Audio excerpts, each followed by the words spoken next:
Monsieur le Premier Ministre Trudeau. Prime Minister Trudeau, candidates, the President of the party, ministers and MPs, good evening. This is an exceptional opportunity for me to be here this evening.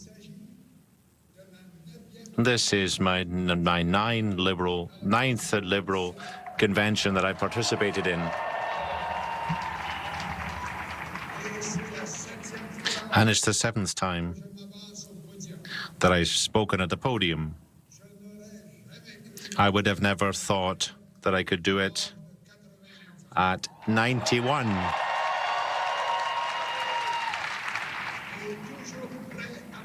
I'm still ready to fight. I have fight in me yet. So many young people in the room today. It reminds me of my first Liberal convention when I was the president of the Young Liberals at Laval University. In 1958, when Lester Pearson was elected Liberal leader.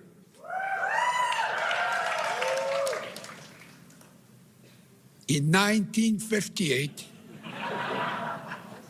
not many of you were born. And he then became a very good Prime Minister. I have kept coming to Liberal Convention for 68 years. I have kept coming back to Liberal Convention because of what the Liberal Party stands for.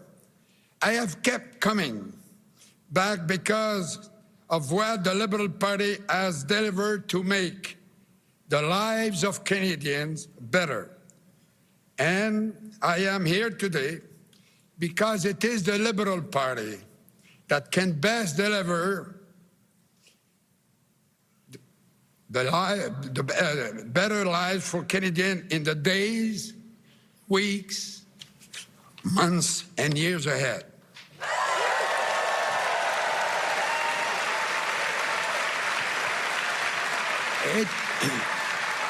It is the Liberal Party that has given Canadians the Canadian Pension Plan and Medicare,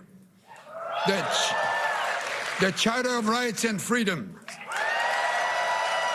the 2 official languages that put the Indigenous rights into the Canadian Constitution, brought in tough gun control laws, affirmative action. We have always supported women's right to choose. We are the party who led the way to permit the second party in the country in the world to permit same-sex marriage. The party is the party of diversity, equality, tolerance, openness, and inclusiveness. We Liberals call it the very essence of Canada. And it is the Liberal Party that gave us the red maple leaf flag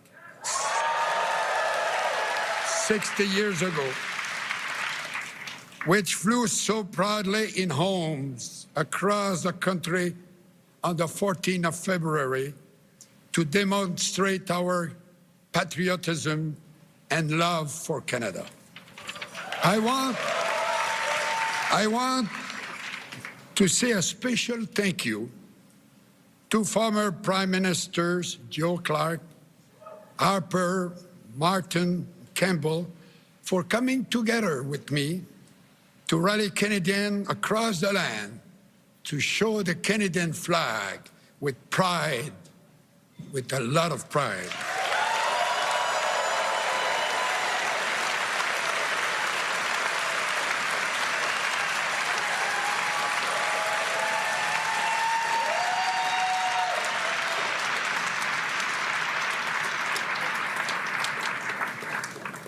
But tonight, I want to pay tribute to Justin Trudeau. I want to pay tribute to him for taking the Liberal Party from third place to government and three successive election victories. I want to pay tribute to what he and his team have accomplished. Canadian Child Benefit, to reduce the poverty for the children in Canada.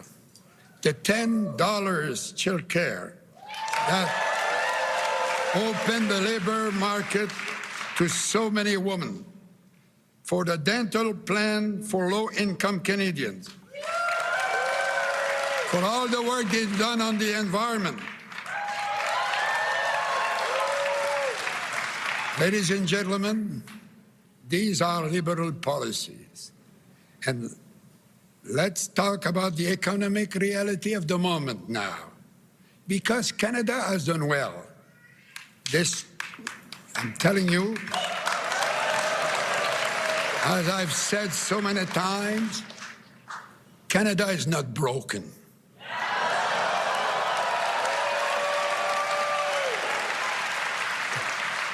Despite the attacks by the critics, Canada has the lowest deficit per capita in the G7. More than 5 times lower than in the United States. For the lowest debt per capita in the G7. And in fact, the payment on the interest of the debt today is only 11% for each dollar of tax we pay, and compared to what we got when we formed the government in 1993, we were obliged to pay 35 cents in every tax dollar.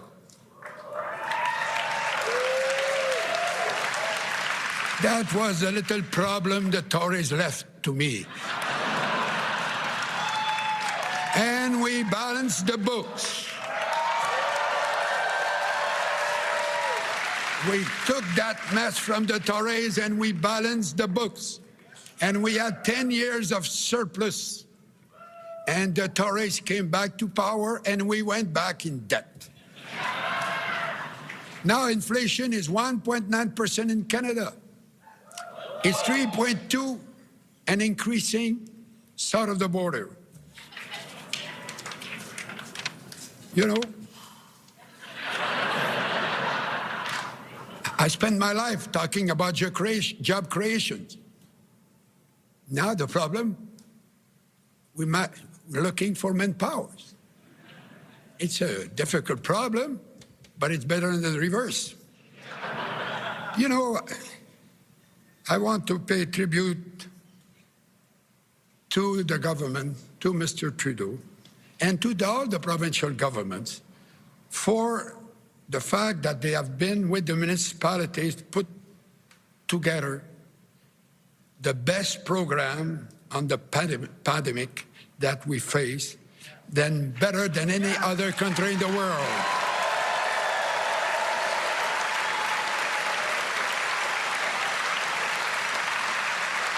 Our debt rate was less than half of the United States.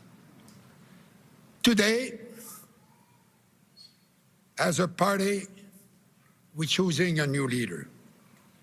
A leader who will assume the mantle of Laurier and King, Saint Laurent and Pearson, Trudeau's father,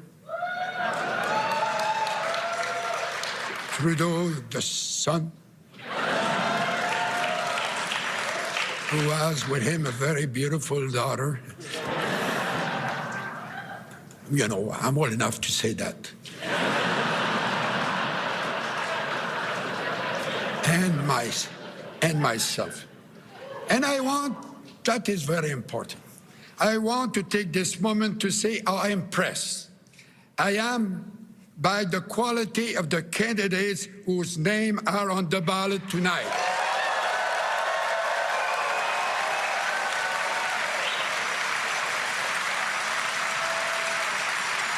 It makes me very, very proud to be a Liberal. Et maintenant, parlons. And now, let's talk about the elephant in the room. The long and fruitful friendship with the Americans, built over decades, which is falling apart before our eyes, and is becoming something which is difficult to name. Mutual respect, trust, reciprocal cooperation, friendship, which have long characterized our relationship, are now giving way to wariness and more open hostility from the Trump administration towards our country. This is something we've never seen, but this is something that Canadians don't understand, and I think the majority of Americans don't understand it either, without mentioning the rest of the planet. Why? Well, why? Historians, journalists, university researchers and experts in international politics are trying to make sense of something that doesn't make sense. Well, in Canada, our elbows are up. We're working together to unite, to deal with this threat, the threat to our economy and our sovereignty. In other words, our very existence as a country. At the beginning of the week, tariffs became a reality, and there will only be losers if you measure it in financial terms alone. But for Canadians, it's more than that. It's more than money that's at stake here.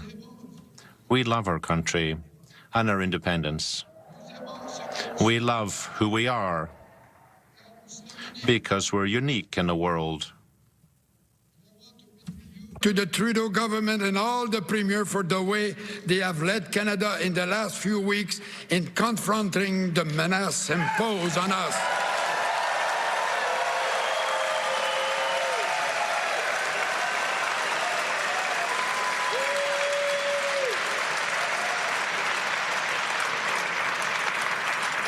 With tariffs completely unjustified. Governments have absolutely right in retaliating as they have, and I congratulate all of them. If it is necessary, the governments altogether can consider going further, anything the Americans where it really hurts, by imposing an export tax on oil, gas, potash, steel, aluminum, and electricity.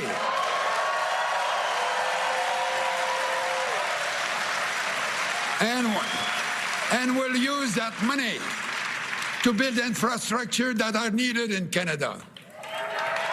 For example, to build a pipeline for natural gas from Alberta to Quebec.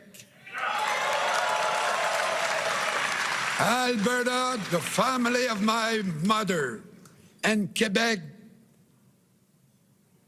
of my father. So, you know, I think that if we do that, that will keep the steel workers working in Canada for a long time. And I could go on and on, but I'm limited in time. So, the world has lived for 80 years with a rule-based order that has brought us peace and prosperity. It has enabled the United States to be the strongest, the most powerful country in the world. It has allowed all of us to sleep well every night. And now, Donald Trump has decided to do it all out the window. We are going to be living very difficult time, but I'm very confident that the next Prime Minister will work with the premiers, the leaders of all the political parties in the House of Commons, and allies around the world to stand together to meet the challenges that Mr. Trump is creating for the whole world.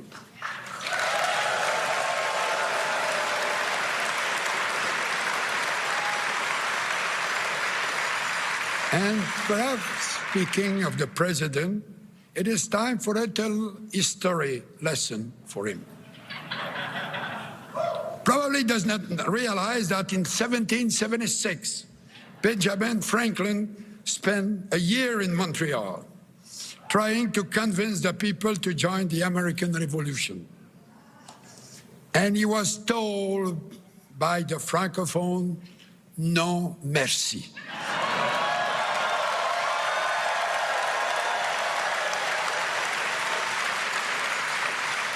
And they were right.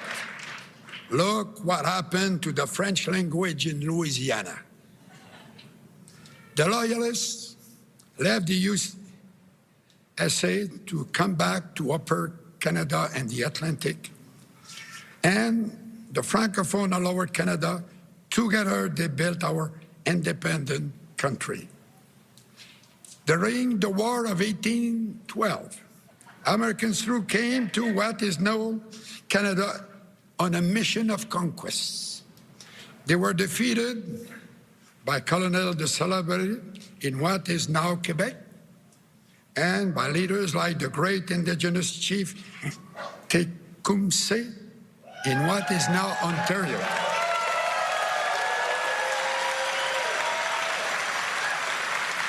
And I don't know, apparently some burned the White House at that time.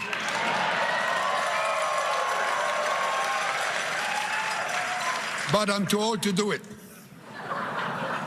No, it's a joke. But, ladies and gentlemen, we have been friend and good neighbor with our southern neighbors. But we must stand up for ourselves. Historically, despite our friendship, we have had problems, but we always found a way to solve them. We have worked with and collaborated with the United States in the past, and I'm telling you, we will do so in the future. We are good neighbors and friends. We are good neighbors and friends, but we are proud and independent country.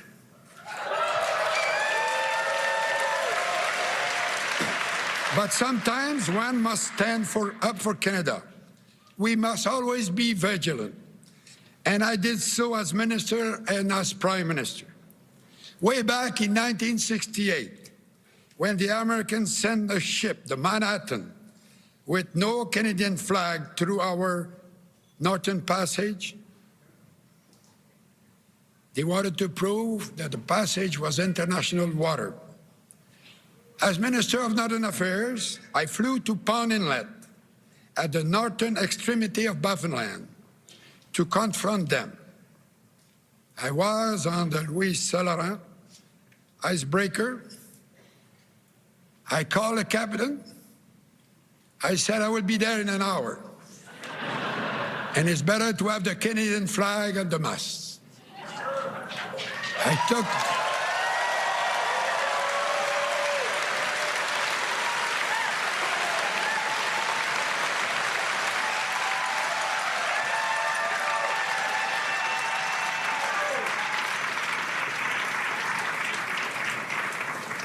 When I arrived, there was a Canadian flag at the mast.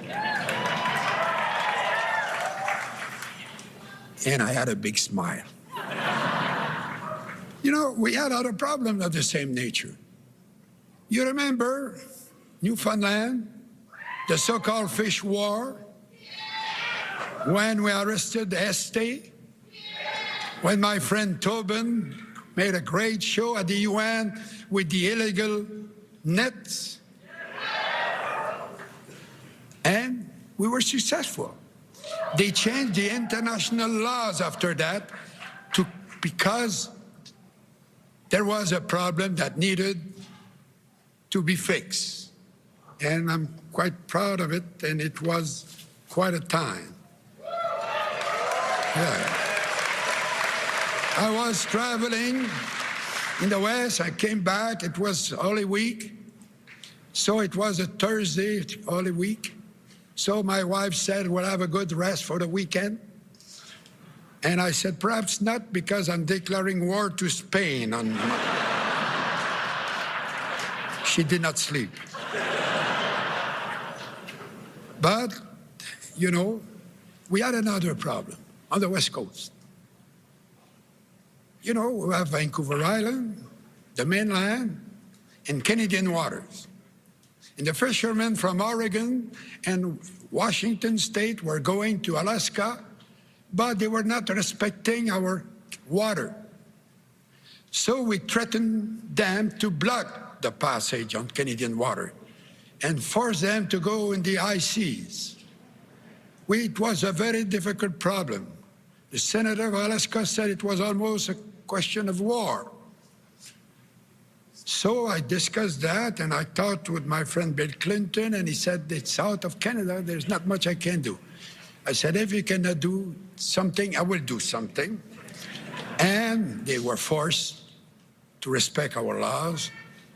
Some were taken to courts, and after that, the problem was solved because we stood for us strongly.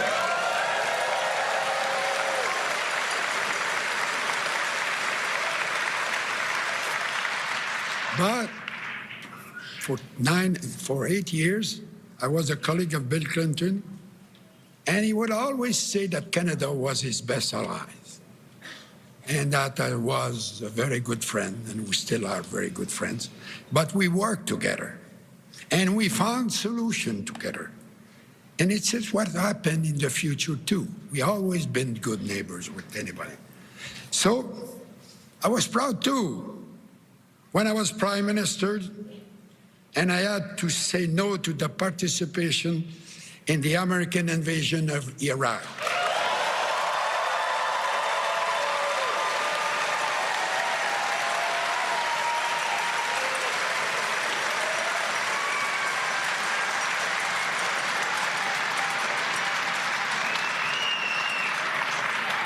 That decision told the United States and the world that Canada is a proud, independent country. Of course, the business community was very nervous. They were afraid of retaliation. So I told them, okay, give me the list of all the goods and all the services that the Americans are buying from us because they like us. I've not received the list yet.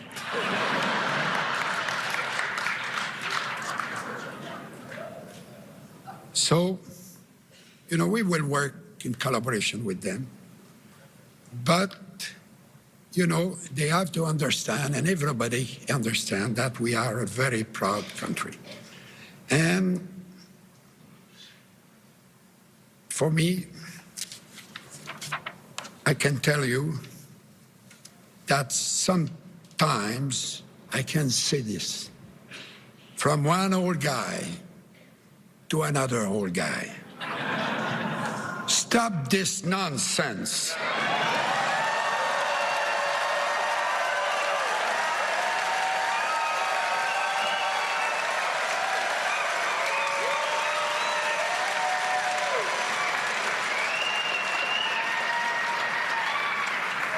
Canada will never join the United States. I can tell you that my parents were not millionaires from New York. They were workers from Shawinigan. But my mother taught us good manners. She would have been ashamed of me if I had treated anyone the way that the president treated my prime minister and the president in Ukraine in the last few weeks.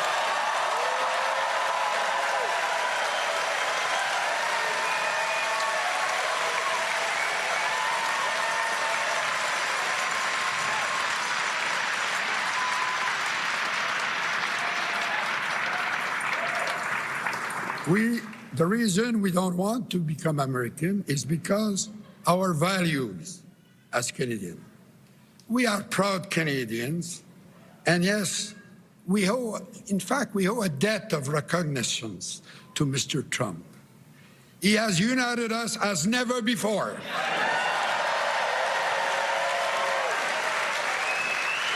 So I want to say thank you to him. And I think I will propose him for the Order of Canada. I'm just kidding. Mesdames et messieurs. Ladies and gentlemen, when I was Prime Minister, I would travel across the world. I went to the UN, to the G7, to NATO, to the Commonwealth, to the Francophonie, and to all sorts of international meetings on the 5 continents. When I came back to Canada, each time I would say that the job of being Prime Minister is perhaps the easiest of any country in the world. Canada is the country that works the best, I think, much better than any other country in the world. There are millions and millions of human beings from all over the world who would like to come and become Canadian citizens. There was a survey not long ago. They were asking the people, where will you want to go if you had to start again your life? And Canada was #1. Why? It is because Canada is the land of freedom. Canada is the land of opportunity, the land of generosity, the land of tolerance, the land of stability, the land of rule of law.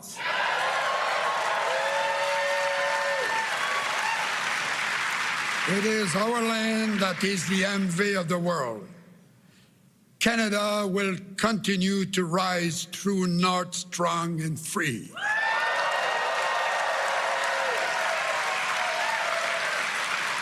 Nobody will starve us into submission because Canada is and will remain the best country in the world. Vive le Canada!